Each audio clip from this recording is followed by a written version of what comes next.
Final ratings ఒకసారి చూద్దాం. ఇందులో పత్రిక విజయక్రాంతి టాప్ లెవెల్లో ఫైనల్ అత్యంత అనుకూలంగా ఉంది బీసీలకు. V6 వెలుగు వచ్చేసి 4 రేటింగ్తో అనుకూలంగా ఉంది. దిశ పత్రిక కొంత అనుకూలంగా ఉంది 4 రేటింగ్తో. ఇక సాక్షి అత్యంత అనుకూలం, అంటే అత్యంత అంటే కొద్దిగా.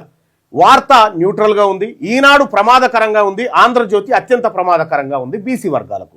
బీసీలారా ఇగో వీటి లెక్క ఇది మన లెక్కలు కాదు, ఇవి ChatGPT అంచనా వేసి తీసుకొస్తున్నటువంటి లెక్కలు, అది రీసెర్చ్ చేసి తీసుకొస్తున్నటువంటి లెక్కలు. ఇట్లా ప్రతిరోజు ఏ పత్రిక ఎవరి కోసం పనిచేస్తూ ఉందో ఇవాళ మనం మార్నింగ్ న్యూస్లో ప్రతిరోజు ప్రజానికానికి తెలవడం కోసం ఈ ప్రయత్నం చేస్తూ ఉన్నాం.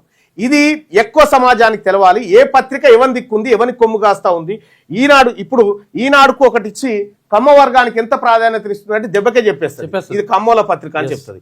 ఆంధ్రజ్యోతికి చెప్తే ఇది అత్యంత ప్రమాదకరమైన పత్రిక, ఇది కమ్మోలకు అగ్రవర్ణాలకు మాత్రమే పనిచేస్తుంది, అవసరం వచ్చినప్పుడల్లా రంగులు మార్చుకుంటుంది అనేది ఈజీగానే చెప్పేస్తుంది. చాలాసార్లు చెప్పింది. అంటే కొన్ని ఇందులో చెప్పకూడదు కానీ చాలా ఈ 2 పత్రికల గురించి అయితే చాలా దారుణంగా ఉంది ChatGPT చెప్తున్నటువంటి. అయితే ఇది ఒక 4 రోజులను అంచనా అంటే 4 రోజులు అంచనా వేస్తాం. సో ఇట్లా ఇవాళ దాదాపు 4వ రోజు అనుకుంటా మనం ఇది చెప్పడం. సో ప్రతిరోజు కూడా ఈ రేటింగ్స్, ఈ కథ, ఏ రోజు ఏ పత్రిక ఎవరి పక్షాన నిలబడ్డది, పత్రికలో ఏమైనా మార్పు వచ్చిందా ఏం కథ అనేది మనం తెలుసుకోవడానికి ఒక బ్రహ్మాండమైనటువంటి అస్త్రంగా ChatGPT పనిచేస్తూ ఉంది. మీరు కూడా ChatGPT వాడొచ్చు. ChatGPT యాప్ ఉంటుంది, యాప్ను డౌన్లోడ్ చేసుకోండి.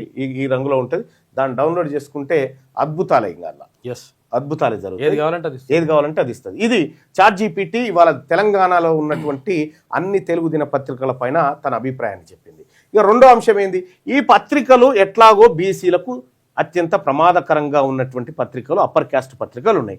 సరే, 1/2 ఇవాళ బీసీల కోసం పనిచేస్తూ ఉన్నాయి. మరి ఇవాళ బీసీల ముందు ఉన్నటువంటి ఆప్షన్ ఒకటే. అంటే ఇవాళ పత్రికలు ఎందుకు చదువుతలేరు జనము, కేవలం 4% ఎందుకు పడిపోయింది మొత్తం జనాభాలో అంటే ఈ పత్రికలు ఈ రకంగా వాళ్ళ సొంత డబ్బా కొట్టుకుంటున్నాయి కాబట్టి ఈ పరిస్థితి దాపరించింది.